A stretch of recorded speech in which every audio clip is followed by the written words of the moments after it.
हाँ जी बच्चों, कैसे हो आप सब लोग? ठीक ठाक हो? कैसी चल रही है लाइफ आपकी? बढ़िया चल रही है?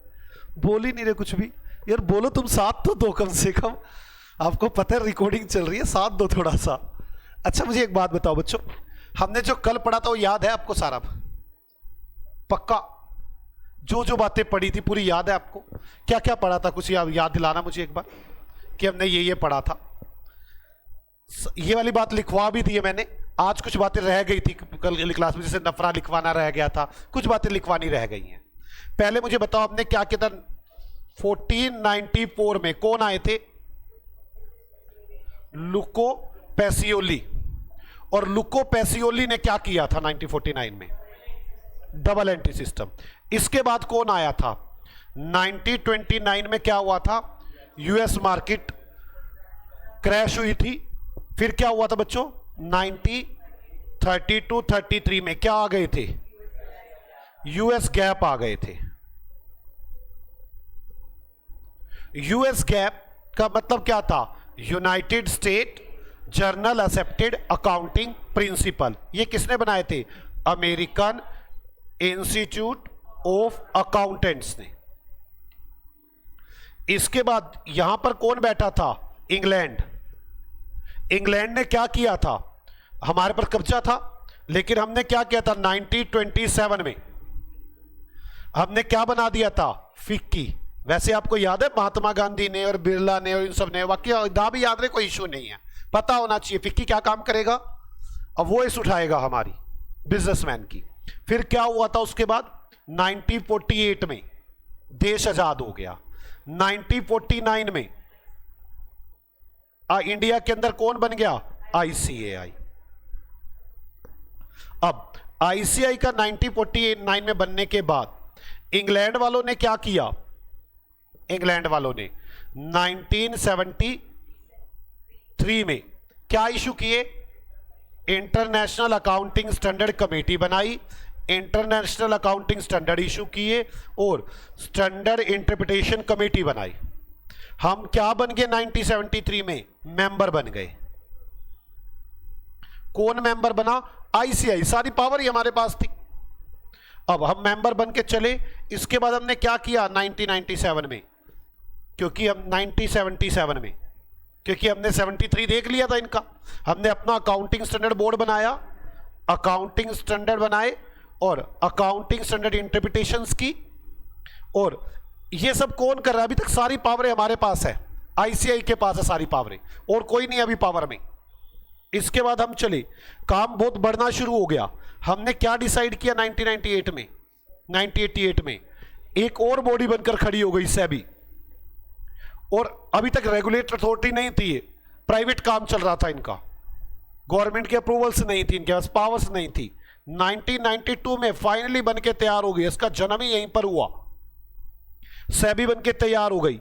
अब ये एक और अथॉरिटी आ गई, जैसे आईसीआई है ऐसी अथॉरिटी है सेम ये भी, किसी और काम के लिए, ये सिक्योरिटी मार्केट को कंट्रोल करने के लिए है। यहां तक बात हो गई। इसके बाद 1973 के बाद 99 में क्या हुआ? 99 में हमारे पास इंटरनेशनल अकाउंटिंग स्टैंडर्ड बोर्ड बना दिया इन्होंने। और क्या बात की कि अब ये चलाएंगे हम तो तभी चल ही रहे थे।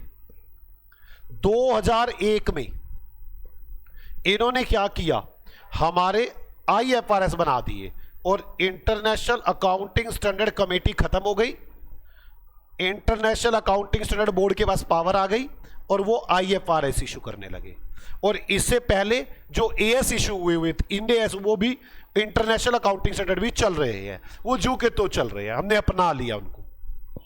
जब इन्होंने अपना लिया 2001 में, तो हमने 2006 में एएस में बड़े चेंज ले आए, एएस रूल बना दिए। हमको लगा कि 2001 में इन्होंने जो बनाया हम इसी में मर्ज कर बैठेंगे, पर ऐसा हो ना पाया, बहुत ज्यादा दिक्कतें आने लगी। फिर हमने क्या सोचा कि हम दो तरह के अकाउंटिंग रूल पे चलाएंगे। एक तो एएस रूल 2006 तो चल ही रही है,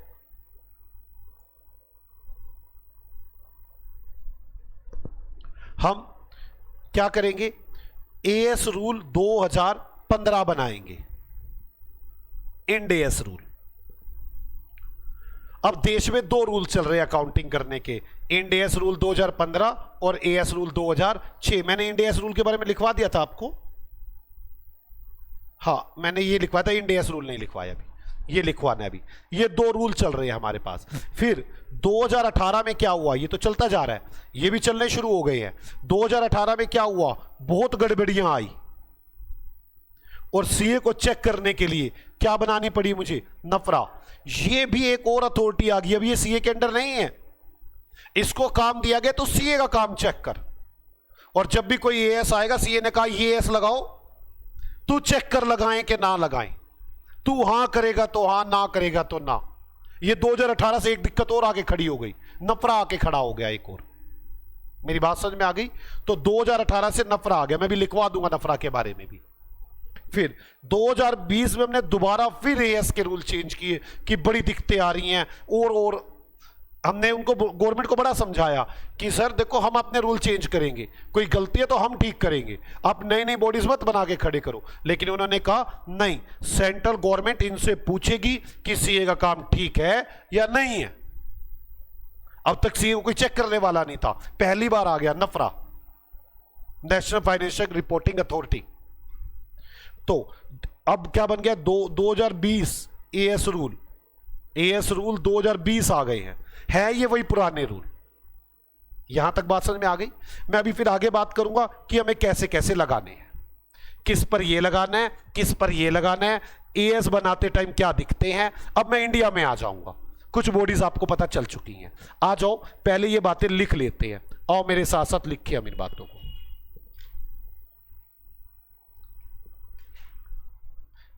as rule 2006,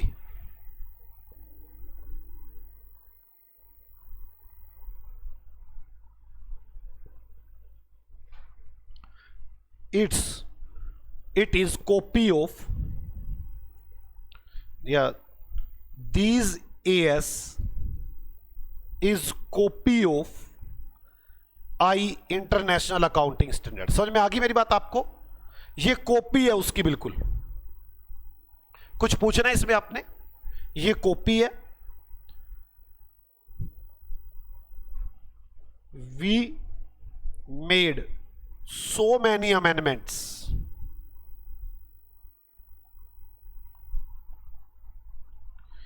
in these rules, हम इसमें बहुत सारी अमेंडमेंट्स कर रहे हैं,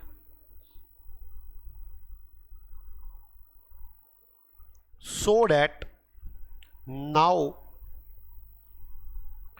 AS rule 2020 is applicable.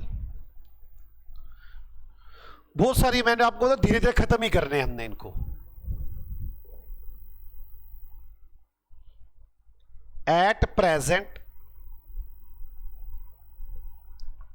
Two types of rules in India. अभी इंडिया में दो तरह के रूल चल रहे हैं। क्लियर? कौन कौन से रूल चल रहे हैं? इंड एएस रूल, मैंने इंड एएस तो लिखवा दिया, नहीं लिखवा दिया?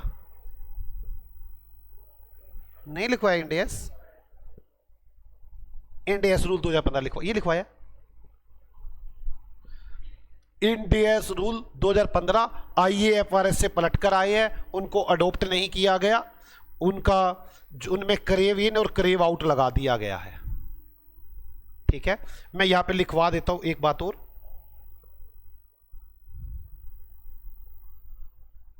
ये नहीं, वो बात नहीं लिखवाते। यहां तक बात समझ में आ गई? नफरा लिखवा देता हूं, नफरा नहीं लिखवाया। ठीक है, और नफरा लिखते हैं।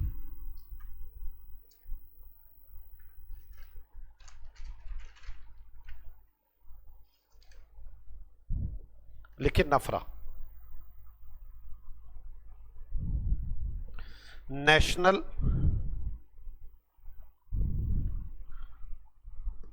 Financial reporting authority. इन 2018 इंडियन गवर्नमेंट, आपको समझ में आ गई ना क्यों बनाई? बड़े ज्यादा गफले आने लग गए थे, सीईओ के काम में दिक्कत आनी शुरू हो गई है। वो अब हम भी सीईओ को बड़ा तभी तो चेंज कर रहे हैं कि हम अपने सीईओ को टफ सीए बनाएंगे। यार ये क्या हो रहा है, नफरा बन के खड़ी होगी, 2-4 और खड़े हो गए, हमारा तो काम ही चला जाएगा सारा हाथ से। इंडियन गवर्नमेंट एस्टेब्लिश्ड द नफरा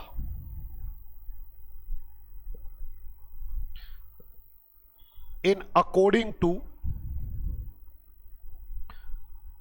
section 132 subsection 1 of Companies Act 2013।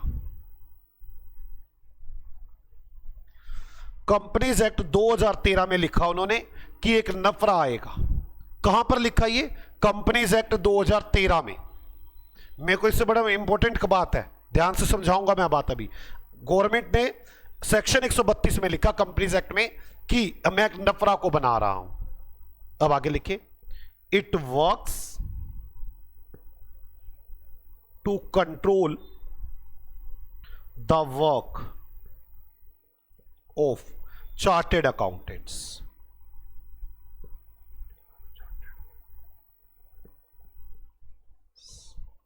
ये चार्टेड अकाउंटेंट्स के काम को देखेगा।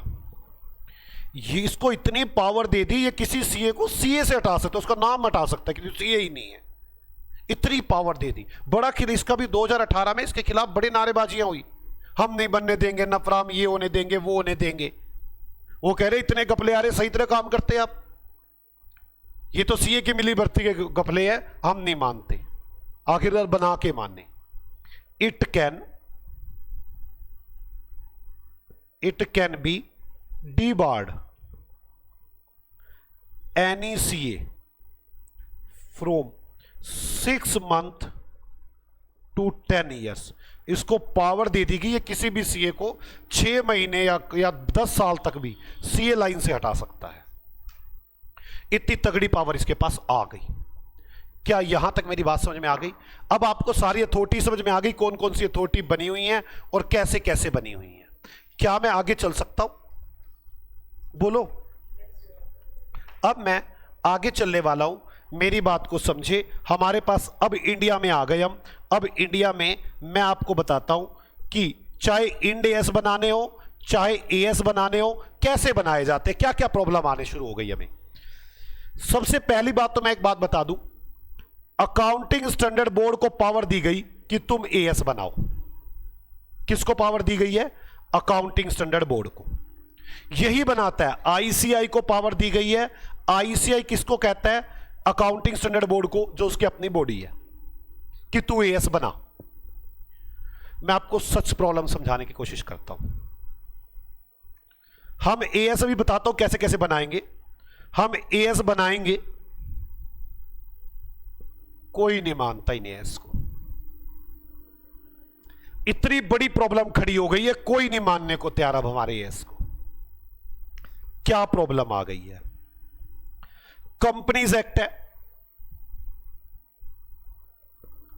2013, ये भी पूरी पावर है अपने आप में। भाई जो भी एक्ट है वो पावर है। आईसीआई का एक एक्ट है, institute of chartered accountant act 1949, तभी तो पावर है वो अपने आप में। एक पावर दूसरी पावर की बात मानेगी क्यों? कंपनीज एक्ट भी पावर है। इसने अपने सेक्शन 133 में लिखा हुआ है, मैं जो अकाउंटिंग स्टैंडर्ड बताऊंगा वो मानने हैं, हमारे नहीं मानने, मैं जो बताऊंगा। सेबी भी अपने आप में पावर है। सेबी एक्ट 1992 है, वो कहता है मैं जो बताऊंगा ना वो मानने हैं। इनकम टैक्स भी अपने आप में एक पावर है। इनकम टैक्स एक्ट ये कहता है जो मैं बताऊंगा ना वो मानने हैं, सीए के नहीं मानने। हमारे तो कोई मानने को तैयार नहीं। हमने इन बॉडीज को समझाया। मैंने कहा देखो आप भी बना रहे हो, आपको जो प्रॉब्लम आप हमें बताओ ना, हम बना रहे हैं, हमारा मेन काम ये, आप इस काम में क्यों उलझ रहे हो? आपको जो प्रॉब्लम आती है हमें बताओ, आप, हम बनाएंगे। आप अपने एक्ट में लिख दो जो सीए ने कहा है वो ठीक है। बताओ इनको पटाना जरूरी है या नहीं है? अगर ये सारी अपने बनाने बैठ गए, हमें कौन पूछेगा? कंपनीज एक्ट ने तो यहां तक लिख दिया, कंपनी एक्ट ने अपना एक सेक्शन बनाया और उस सेक्शन में लिखकर बताया कि भाई साहब जो एएस बनेंगे मैं मानता हूं वो एएस सीए वाले आप ले लो,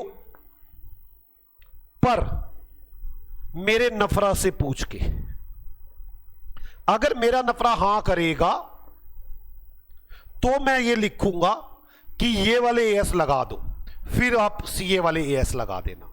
हमारी वैल्यू तो तब होगी ना जब ये लिख देंगे बात। कंपनीज एक्ट ने ये बात लिख दी। कंपनीज एक्ट ने कहा मैं वो एएस नोटिफाई करता हूं जो सीईओ ने बनाए हैं, लेकिन मैं उसमें चेंज एक्सेप्ट करूंगा जो नफरा ने बताए हैं। हम लोग पहले नफरा को बुला लेते हैं कि नफरा तुझे जो चेंज करवाने हो ना तू हमारे से ही चेंज करवा ले यार, वहां जाके कोई अलग चेंज मत करवाइयो। बताओ एएस बनाते टाइम नफरा की राय ले या ना ले? नफरा की राय तो सबसे पहले ले। अगर कंपनीज एक्ट ने हमारे एएस मानने से मना कर दिया तो हम किसके लिए एएस बनाएंगे? मेरी बात समझ में आई? ऐसे ही सेबी ने भी लिख दिया, कहती है मैं जो एएस बताऊंगी वो लगाने हैं और मैं कहती हूं सीए वाले एएस लगा लो, तो हमारे एएस को पावर मिल गई। बोलो, इनकम टैक्स नहीं माना, इनकम टैक्स में लिखा है जो मैं बताऊंगा वो एएस लगाने हैं और मैं कहता हूं अपने इस एएस बना के बैठ गया। इसने एएस का नाम पता, इसने अपने 10 एएस बना रखे हैं जिसका नाम है income computation disclosure standards ICDSS, और 10 बना दिए इसने अपने। और सच बताऊं इन 10 में लिखा क्या? हमारी कॉपी लिख दी। हमें याद नहीं करने पड़ते, खाली नंबर याद रखने पड़ते हैं। कर हमारी कॉपी दी, लेकिन हमारी पावर नहीं है वहां पर। अब मेरी बात समझ में आ गई? आप मुझे बताओ हमें सबको पटा के रखना है या नहीं रखना? अब कंपनीज एक्ट किसको डील करता है? कंपनीज को। सेबी किसको डील करता है? कंपनीज को। स्टॉक एक्सचेंज में कंपनीज आती हैं, मतलब इंडिविजुअल पार्टनरशिप फर्म इनको तो कोई डील ही नहीं कर रहा। इनके लिए एएस जो हम बना देते हैं वही चल जाते हैं। मेरी बात समझ में आ गई आपको? कंपनीज के लिए कौन सी एएस चलते हैं? जो नोटिफाई करेगा कंपनीज एक्ट। और कंपनीज एक्ट ने कौन से नोटिफाई कर रखे हैं? सीए वाले। कंपनीज एक्ट ने अगर चेंज मार दिया कि नहीं मानने सीए वाले एएस, तो हमारे एएस इनके लिए चलेंगे ही नहीं। आपको हमारी प्रॉब्लम समझ में आ रही है कि हमें सबके साथ कैसे तालमेल बिठा के बैठना है? अगर हम सबके साथ तालमेल बिठा के नहीं बैठे तो हमें बड़ी दिक्कत आने वाली है। मेरी बात समझ में आ गई आपको? अब हम इन तालमेल को कैसे सेट करते हैं? हाँ, पार्टनरशिप में भी सीए वाले। पार्टनरशिप एक्ट है अपने आप में, पर उस एक्ट में कहीं लिखा ही नहीं है इसके बारे में भी हम अपने लगाएंगे, तुम्हारे लगाएंगे, किसी के नहीं लगाएंगे तो हमारे ही लगेंगे। फिर सबसे पुराने हम हैं। मेरी बात सुनिए, हर एक्ट में लिखा हुआ है। और आपको बताओ 99% एक्ट में लिख दिया सीए वाले एएस लगाने हैं। और हम इनसे पूछते बार बार, पीछे से भी अड़ गई थी, कहती ना ना ना तुम्हारे अकाउंटेंट एएस कुछ नहीं कर रहे, मेरे बारे में तो कुछ बता ही नहीं रहे। मैं भी बताऊंगा सेबी बहुत सारे एएस ऐसे हैं जो सेबी ने कहा मैं निकाल रही हूं। मैंने कहा सेबी तू रुक, मैं बनाता हूं, तू कह दे कि ये वाला ठीक है मेरा, तू हां भर देगी ना मैं चला दूंगा, तू मत पंगे में पड़। पीछे सेबी अड़ गई थी इस बात पे। उन्होंने अपने 4 एएस बना दिए थे। कहते आपके तो अकाउंटिंग स्टैंडर्ड, आप तो अकाउंट के बारे में बताते हो, कंपनियों में रिलेटेड पार्टीज होती हैं वो चोरी करके ले जाती हैं, आप तो कोई डिस्क्लोजर ही नहीं देते। मैं कहा आपको क्या चाहिए? कहता आपको हमें ये चाहिए जो कंपनी के साथ रिलेटेड पार्टी डील करती हैं उनकी अलग से इंफॉर्मेशन दो। हमने कहा हम बनाएंगे। हमने अपना एएस 18 बना दिया रिलेटेड पार्टी डिस्क्लोजर, जबकि वो अकाउंटिंग स्टैंडर्ड है ही नहीं। वो तो ये बताता है कि आपकी कौन कौन रिलेटेड पार्टीज है। किसने दबाव डाला हमारे ऊपर? सेबी ने। लेकिन हमने सेबी का हाथ पकड़ा, मैं कहा तू मत बना, क्योंकि अगर इसने बना दिए तो एक बॉडी खड़ी हो जाएगी हमारे। हम काम क्या करेंगे फिर? हम खड़े नहीं होने देना चाहते किसी बॉडी को। आप हमें बताओ ना, हम करेंगे काम। जैसे नफरा खड़ी हो गई, अब बताओ हमारे लिए तो दिक्कत है ना, नफरा खड़ी कर दी आपने। और ना वो गवर्नमेंट कहती फिर तुम्हारे ऊपर बर्डन इतना है, तुम काम तो करते नहीं। अब देखो मैं बताता हूं आपको हमारे ऊपर बर्डन क्या है। कोई आदमी फॉरेन जाता है, फॉरेन जाने के लिए उसको अपनी नेट एसेट्स बतानी पड़ती है, मेरी इतने रुपए की एसेट्स है। अब कोई आदमी करने वाला है नहीं, उन्होंने लिख दिया सीए से करवा के लाओ, हम साइन करके दे रहे हैं, बताओ हमारा काम थोड़ी ना ये, लेकिन काम हमारे पास आ गया। जिसको भी फॉरेन जाना है हमसे साइन करा के लेके जाए। अब हम ढंग से साइन नहीं मारेंगे, ऐसे ही ठप्पे मारने शुरू कर देंगे तो क्या होगा? कोई गफला होगा, वो उठा के नई बॉडी बन के तैयार हो जाएगी, हमारा काम चला जाएगा। सीए इंस्टीट्यूट चाहता है कि हम अपने चार्टेड अकाउंटेंट को टाइट करें, क्यों काम को छोड़ रहे हो? मेरी बात समझ में आ रही है आपको? तो आपको यह समझ में आ गई कि हमें कंपनीज एक्ट से भी नोटिफिकेशंस लेनी है। मैं लिखवा दूंगा सारी बातें, टेंशन मत लो। मैं अपने इंडिया के अंदर एएस रूल 2020 अब तो समझ में आ गई ना, और इंड एएस रूल 2015 बनते कैसे हैं, मैं पहले उस प्रोसेस में जा रहा हूं, फिर किस पे क्या लगना है वो बाद की बातें। मेरी बात समझ में आ गई? तो आप बताओ, हमने रूल बना दिए, क्या रूल एप्लीकेबल हो गए पूरे इंडिया पे? ना। किस पर एप्लीकेबल हुए? इंडिविजुअल पार्टनरशिप फर्म, छोटे मोटे बंदों पर हुए। कंपनीज पर हुए? ना। क्यों नहीं हुए? जब तक कंपनी नोटिफाई नहीं करेगी। कंपनीज एक्ट नोटिफाई नहीं किया। क्या कंपनी एक्ट ने नोटिफाई किए हुए हैं? हां। किसका नाम लिया हुआ है? हमारा ही नाम लिया हुआ है, इसलिए हमारी वैल्यू है। हम कुछ भी करते हैं ना, अगर हमारा चेंज हो थोड़ा सा, हम भाग के उनकी तरफ पूछ के उनकी तरह बना देते हैं, उनको जो चाहिए हम बना देते हैं। मेरी बात समझ में आई? इसलिए अगर कभी एएस कुछ बात बोले और लो कुछ बात बोले, एएस कह रहा है इस काम को ऐसे करना है, लो कह रहा है इस काम को ऐसे करना है, तो लो की बात मानी जाएगी, एएस की नहीं। लो जीतेगा। अब मैं आपको अपने इंडिया की प्रॉब्लम दिखा रहा हूं कि इंडिया में कैसे प्रॉब्लम चल रही है बनाते टाइम। एएस बनाता कौन है? अकाउंटिंग स्टैंडर्ड बोर्ड, जो 1977 में बना था। वो क्या करता है? पहले तो देखता है इंडिया में किस जगह पर जरूरत है अकाउंटिंग स्टैंडर्ड की, फिर एक ग्रुप बना देता है, स्टडी ग्रुप बोलते हैं हम उसे। वो सारी स्टडी करता है। स्टडी करने के बाद वो कॉपी मारता है इंटरनेशनल फाइनेंशियल रिपोर्टिंग सिस्टम की, रिपोर्टिंग स्टैंडर्ड आईएफआरएस की, अगर इंड एएस बनाने हो, और अगर एएस बनाने तो आईएएस की कॉपी मारता है। फिर उस कॉपी मारने के बाद वो इसको सेबी को, फिक्की को, उसको नपरा को, सबको भेजता है कि देख लो जी, एक बार आपको कोई चेंज कराने तो बता दो। वो उनको देखते हैं, देखने के बाद अपनी राय देते हैं। हमारा अकाउंटिंग स्टैंडर्ड बोर्ड उस राय को उसमें फीड करता है। उसको फीड करने के बाद पब्लिक कमेंट के लिए ओपन कर देता है, साइट पे डाल देता है, पब्लिक कमेंट करे। मान लो मैं सीईओ, मैं देख रहा हूं, मैंने देखा, मैं कहा नहीं यार ये तो गलत है, इसमें ये ऐसे होना चाहिए, ऐसे होना चाहिए। इसको बोलते हैं एक्सपोजर ड्राफ्ट हो रहा है अभी पूरा एएस बना नहीं, एक्सपोजर ड्राफ्ट हुआ अभी। फिर हम उसमें कमेंट करते हैं। अकाउंटिंग स्टैंडर्ड बस उस कमेंट्स को देखता है। अब उस कमेंट्स को देख लिया, उस कमेंट को देखने के बाद अगर उसको ठीक लगे तो उसमें इनकॉर्पोरेट करता है उस कमेंट्स को। उस कमेंट्स को देखने के बाद वो काउंसिल को भेजता है। काउंसिल मतलब जो हम सब सीईओ के हेड है, जिनको हमने चुना है। हर चुनाव होते हैं हमारे, उनमें से मेंबर चुनते हैं, हर साल चुनते हैं। मेरी बात समझ में आ गई? मतलब वो होता है, चेंज होते रहते हैं, तो चुनते हैं हम उनमें से, आप उस प्रोसेस में मत जाओ। तो हमने चुन के मेंबर बिठाए हुए हैं, उनके पास जाते हैं, वो देखते हैं। अगर उनको लगता है अभी भी चेंज की रिक्वायरमेंट है तो दोबारा उसको बोलते हैं, उसको एएसबी को, कि यार मुझे ये चेंज लग रहा है, इसके अंदर चेंज करते हैं। एएसबी सलाह देता है कि चेंज होना चाहिए कि नहीं होना चाहिए। उसके बाद काउंसिल मेंबर साइन कर देते हैं। एएस तो बनके तैयार हो गया, बट अभी लगा नहीं किसी के ऊपर। इंडिविजुअल पे लग गया, पार्टनरशिप फर्म पे लग गया, कंपनी पे तो लगा ही नहीं। फिर हम कंपनीज एक्ट में जाते हैं। सेंट्रल गवर्नमेंट कंपनीज एक्ट को एक मैनेज करता है MCA, ministry of corporate affairs. कौन करता है? Ministry of corporate affairs. MCA के पास जाते हैं।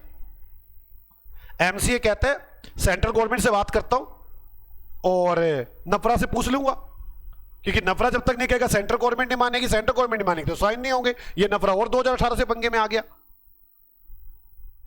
मेरी बात समझ आ गई? हम कहते हैं हमने नफरा से बात की है स्टार्टिंग में बनाते टाइम, कहता कोई बात नहीं मैं पूछ लूं नफरा से। वो नफरा से पूछता है। नफरा से पूछने के बाद सेंट्रल गवर्नमेंट उसे नोटिफाई कर देती है, कंपनीज पर वो लग जाता है। क्या आपको मेरी बात समझ में आ गई? पक्का? मैं आपको धीरे धीरे ये बातें लिखवाता हूं, मुझे पता है ये हार्ड बातें हैं, आपको थोड़ा समझने में टाइम लगेगा। मैंने बिल्कुल देसी लैंग्वेज में समझाने की कोशिश तो की है, बट फिर भी हार्ड बातें हैं सारी। आपको मैंने फिर बताया, आपको मेरे पास पढ़ना है तो ये तो काम करना ही पड़ेगा, घर जाके पूरे को रिवाइज करना होगा। रिवाइज करने के एक बार पहले कॉपी से रिवाइज करना है, फिर उसके बाद घर जाके कॉपी फेयर कॉपी बनानी है, उसमें लिखना है ये सारा, उसके बाद बार बार रफ कॉपी पे रिवाइज करना है। ओके? हाँ, मैं ये वादा कर सकता हूं आपकी नॉलेज और आपकी अकाउंटिंग एक टीचर से परफेक्ट अकाउंटिंग होगी, उससे ज्यादा अच्छी अकाउंटिंग आपको आती होगी। चलो मैं लिखवाऊं ये बात। अब आप लिखते हैं standard setting process, standard setting process. अब आपको मेरी बात समझ, अब मैं इंडिया की बातें करूंगा, अब मैं फॉरेन से बाहर निकल आया हूं। अब आपको एमसीए का भी पता चल गया, ministry of corporate affairs. ASB constituting in 1977, ये तो पता ही है आपको, एएसबी बनी थी इस दिन। अब आगे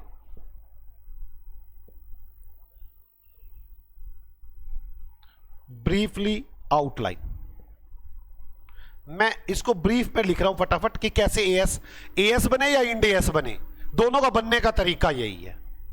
अभी मैं बताऊंगा ना किस में क्या लगना है यार, वो तो बात अलग गया। तो अब आप इंडिया में पहुंच चुके हो, इंडिया में 2 तरह के रूल चल रहे हैं।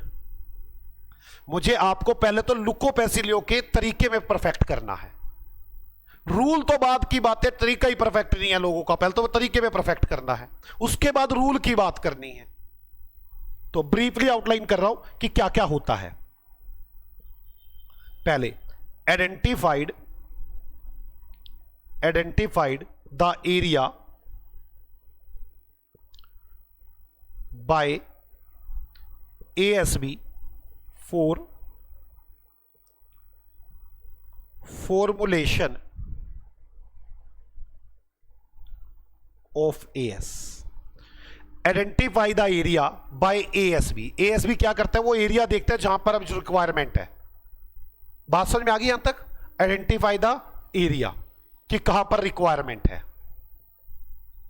आपको जो बात पूछ रही है मन में आए पूछते रहना।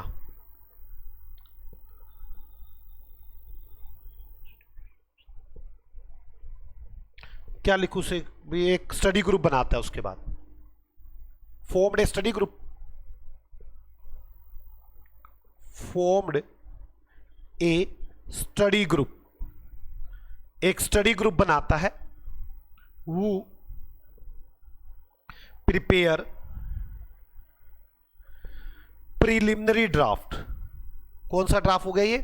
प्रीलिमिनरी, अभी स्टार्टिंग हुई है बिल्कुल इसकी, अभी कोई एएस नहीं है, बस एक ड्राफ्ट बनाया, इसमें चेंज होगा। And send to ASB. पहले एरिया जहां पर बनाना था एएसबी ने वो सर्च किया, स्टडी ग्रुप बनाया, स्टडी ग्रुप स्टडी करेगा, स्टडी करने के बाद एक ड्राफ्ट बनाएगा, ड्राफ्ट किसको दे देगा? एएसबी को। एएसबी के पास कच्चा काम आ गया। अब इसके बाद क्या होगा? एएसबी इस ड्राफ्ट को स्टडी करेगा, हाँ या ना? ASB study that preliminary draft and revise if change required, revise if change required. बात समझ में आ गई? एएसबी ने उसको पढ़ा, पढ़ते ही अगर चेंज करना है तो उसको चेंज किया। कोई डाउट बच्चे यहां तक? आगे चलते हैं। अब एएसबी क्या करेगा? इस ड्राफ्ट को भेजेगा कि भाई साहब देख लो, कोई चेंज करवाने हैं आपने, क्योंकि उनसे पूछ लेना, बाद में बना करके कहते हम नहीं मानते तुम्हारे एएस, हमारे एएस फिर किस काम के? एएसबी सर्कुलेट ड्राफ्ट टू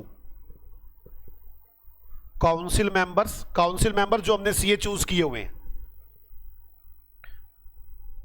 जो काउंसिल मेंबर्स है, जो सीए हमने वोट देकर आप बिठा रखे, हर हमारी वोट होती है, हम वहां वोट देते हैं, पानीपत की भी होती हैं, वो हर शहर की भी होती है, फिर एक टोटल नॉर्थ की होती है, फिर एक टोटल सी उसकी होती है मतलब टोटल की। पहले सिटी वाइज होती हैं, सिटी वाइज का रीजन वाइज होती हैं, रीजन वाइज टोटल इंडिया का होता है।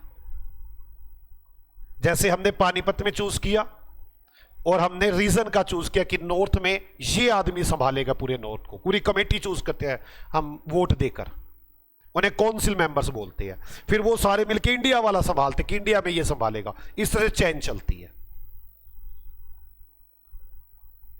हम रीजन के और इसके सबके वोट देते हैं। काउंसिल मेंबर्स को, सेबी को, समझ में आ गई ना, सेबी को भी देंगे, बताओ जरूरी है या नहीं है। फिक्की को, अब देखो ये बात अगर ना पता मैं कैसे समझाऊंगा, फिक्की को वोट देके पहुंचाएंगे। सेंट्रल गवर्नमेंट को, सीएजी को, सीएजी क्या होता है, जितने भी गवर्नमेंट डिपार्टमेंट है उनका ऑडिट करता है, कंट्रोलर ऑडिटर जनरल, जितने भी गवर्नमेंट डिपार्टमेंट्स हैं, सीए एंड एजी। मेरी बात समझ में आ गई। सीएजी को, इन सबको भेजते हैं हम, किस लिए भेजते हैं, फॉर कमेंट, कि आप इन पर कमेंट्स दें, क्या होना चाहिए, क्या कुछ आप चेंज कराना चाहते हो। देखो अब तो आपको याद हो जाएंगे ना ये council member, SEBI, FICCI, C central government और सीएजी। अब इनके कमेंट आने के बाद एएसबी उन कमेंट को अपने ड्राफ्ट में डाल देती है। तो लिखे, after taking comments, ASB draft proposed accounting standard। अब जो पहले प्रीलिमिनरी ड्राफ्ट था, अब उसका नाम क्या हो गया, proposed accounting standard. Proposed accounting standard बन गया। अब ये प्रपोज्ड अकाउंटिंग स्टैंडर्ड पब्लिक के लिए ओपन किया जाएगा कि आप कमेंट करें इस पर, आपको कोई चेंज लगता है तो बोलते, बड़े सारे से करते हैं कमेंट। लिखिए, आफ्टर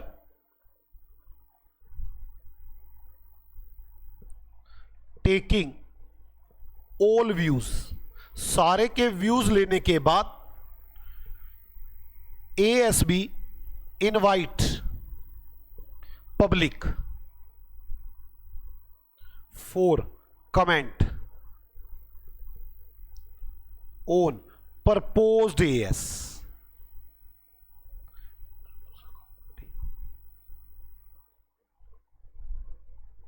क्या आपको मेरी बात समझ में आ गई यहां तक? हमने कर लिया कमेंट। उसके बाद कमेंट ले लेने के बाद बच्चों मुझे ना ये सिखानी जरूरी है, आप मेरी बात समझो। एएस करेंगे तब मजा आएगा, थ्योरी हटेगी थोड़ी सी, लेकिन तब तक मुझे एक बार रास्ते पे तो आना पड़ेगा। अब जो लोगों के कमेंट आएंगे उस कमेंट को रिसीव करने के बाद हम फाइनलाइज्ड एएस बना देंगे और काउंसिल मेंबर के पास छोड़ आएंगे। ठीक है, उसके लिखो, आफ्टर कंसीडरिंग कमेंट्स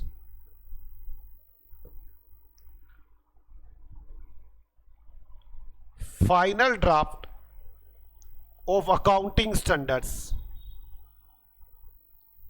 पहले कौन सा था, propose.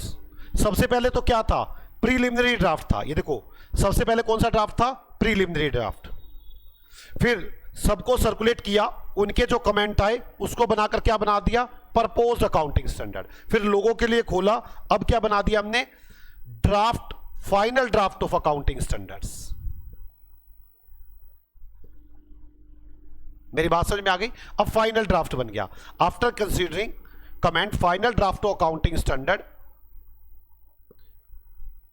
is prepared and sent to council members।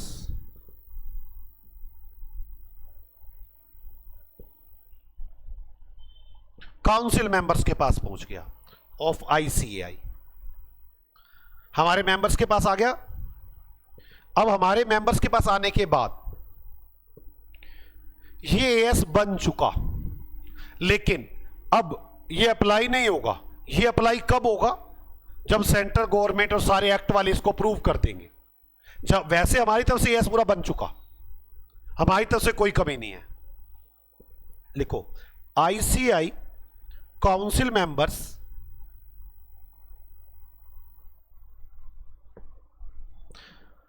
Consider final draft, वो फाइनल ड्राफ्ट देखते हैं। इफ नेसेसरी, अगर उनको जरूरत लगे, वैसे एक बात उनको लगती नहीं कभी, जो इतना पढ़ते नहीं वो। इफ नेसेसरी देन मॉडिफाइड, बहुत कम सी होते हैं जो ऐसे करवाते हैं, modified then modification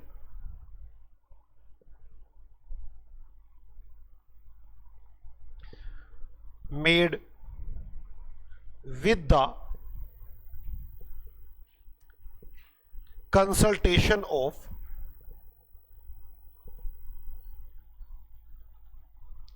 ASB. ASB से कंसल्ट करेंगे और उसको चेंज करवा देते हैं। अब यहां तक तो हमने एएस बना दिया, ठीक है। अब हमने एएस बना दिया, लोग हमसे पूछते हैं फिर कि भाई साहब इसका क्या मतलब है, इसका क्या मतलब है, हमें बताओ। तो अकाउंटिंग स्टैंडर्ड बोर्ड ये इशू हो जाने के बाद जब भी कोई क्वेश्चन पूछता है उसका आंसर देता है और उसको बोलते हैं अकाउंटिंग स्टैंडर्ड इंटरप्रिटेशन। क्या बोलते हैं? Accounting standard interpretation. आगे लिखे, after issue of as, if any question arise, then ASB address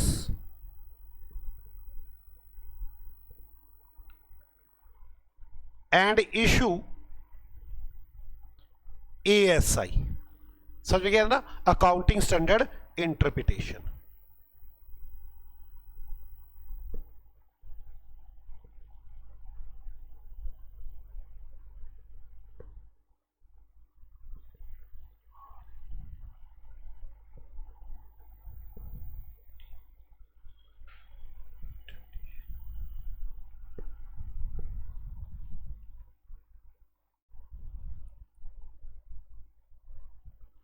interpretation. अब जैसे बड़े सारे लोग आंसर पूछते रहते हैं, हम एएसआई देते रहते हैं। अब बड़ी सारी एएसआई जब इकट्ठी हो जाती हैं तो हम उसे फिर अकाउंटिंग स्टैंडर्ड में डाल देते हैं और उसका नाम दे देते हैं एक्सप्लेनेशन। मैं अकाउंटिंग स्टैंडर्ड में बार बार पढ़ाऊंगा एक्सप्लेनेशन। आप समझ लेना, पहले क्वेश्चन आए होंगे, हमने एएसआई दी होंगी, एएसआई इकट्ठी होती रहेंगी, फिर वो सारी एएसआई को मर्ज करके अकाउंटिंग स्टैंडर्ड में डाल दिया और उसको क्या बोलते हैं हम? एक्सप्लेनेशन। ये भी अकाउंटिंग स्टैंडर्ड बोर्ड ही करता है काम सारे। तो चलो लिखे, after that all ASI included in AS, सारी ASI AS में डाल दी जाती हैं with the name of explanation।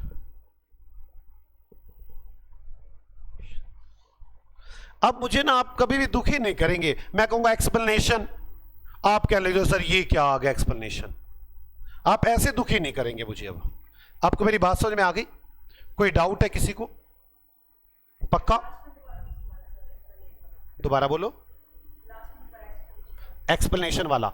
आप मेरी बात समझो, आपने मुझे कहा सर ये बात मेरे को समझ नहीं आई, बताओ। मैं अकाउंटिंग स्टैंडर्ड बोर्ड, आप मुझे रिटर्न में तो दोगे, बताने थोड़ी ना आऊंगा। मैं वहां से आपको लिखकर भेजूंगा, मैं कहूंगा ये एएसआई है, अकाउंटिंग स्टैंडर्ड इंटरप्रिटेशन। आप जो समझ रहे हो ये वो बात नहीं है, ऐसे है ये बात।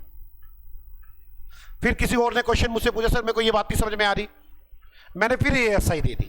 अब बड़ी सारी एएसआई हो जाएंगी ऐसे तो, फिर मैं सारे एएसआई को करके कॉमन एएस के अंदर ही डाल देता हूं उनको, और उसे कहते हो एक्सप्लेनेशन।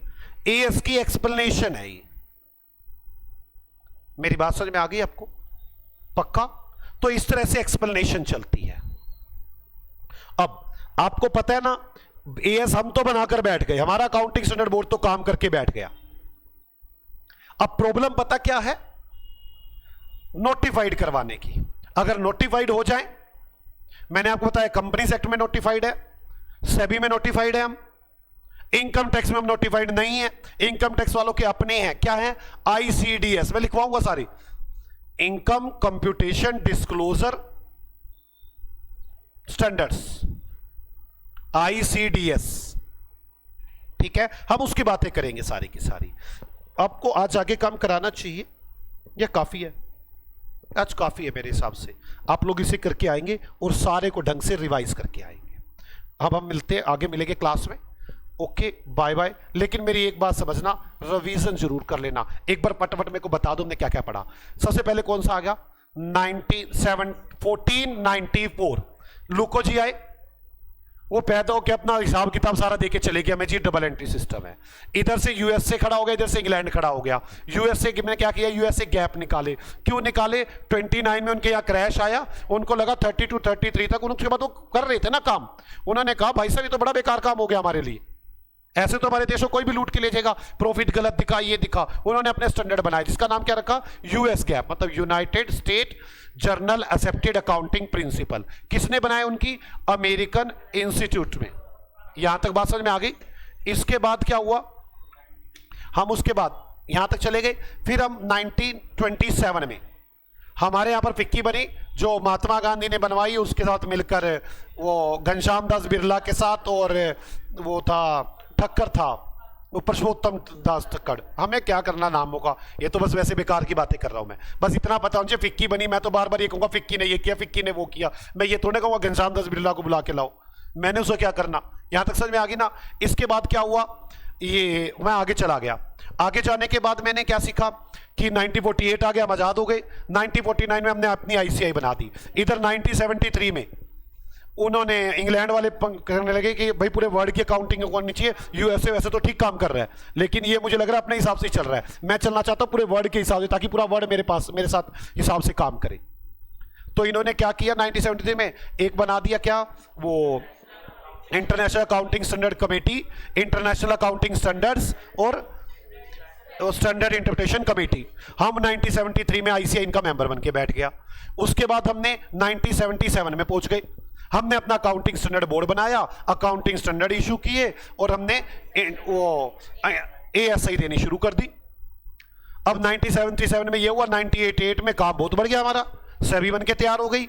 अब वो सेबी थी, वो रेगुलेट तो हुई नहीं, उनका अपना एक्ट 1992 में आया। उनका एक्ट आया, 2001 में इन्होंने पंगा ले लिया इंग्लैंड वालों ने। ये 2001 में कहने लगे अकाउंटिंग स्टैंडर्ड कमेटी तो बेकार है, हम तो बोर्ड बनाएंगे। 154 कंट्री आगे बैठ गई इनके साथ। इन्होंने इंटरनेशनल अकाउंटिंग स्टैंडर्ड बोर्ड बना दिया, हम भी मेंबर बन गए। 2001 में इन्होंने क्या किया? उठाकर वो बंद कर दी को जो कमेटी थी, और कहने लगे जो हमने इंटरनेशनल अकाउंटिंग स्टैंडर्ड बनाए हुए हैं वो तो वैसे के वैसे रहेंगे, हम उससे आगे आईएफआरएस बनाएंगे। मेरी बात समझ में आ गई? इंटरनेशनल फाइनेंशियल रिपोर्टिंग स्टैंडर्ड्स आ गए। अब हमने फिर उस टाइम चला था 2001, हमने 2006 में पूरे अकाउंटिंग स्टैंडर्ड चेंज करने की सोच ली। हमने वो अकाउंटिंग स्टैंडर्ड रूल 2006 ले आए, लेकिन फर्क कुछ पड़ा नहीं। 2015 आ गया। आखिरकार 2015 में हमको लगा फर्क नहीं पड़ने वाला इन बातों से, अलग से करना पड़ेगा पूरा सिस्टम। अब हमारे पास दो तरीके थे, या तो हम आईएफआरएस को पूरा लगा देते, अडॉप्टेशन कर लेते, या फिर कन्वर्जेंस कर लेते। हमने सोचा कि कन्वर्जेंस करेंगे, हमारे पास तो हमारा इंडिया उतना तेज तो है नहीं अभी। हमने इंडिया रूल 2015 बना दिए। अब रूल 2015 बनाने लगे, लेकिन अब हम अपना फ्यूचर भी सोच के चल रहे हैं। काश हमने एएस में भी ऐसा सोचा होता, इतने चेंज ना मारने पड़ते। तो आखिरकार हमने यही सोचा कि वो कैनवेज आउट और कैनवेज इन होना चाहिए। जो चेंज करे वो अलग लिखने चाहिए, जो एडिशन बातें लिख रहे हैं वो भी अलग लिखनी चाहिए, ताकि आने वाली पीढ़ी को सहायता मिल जाए।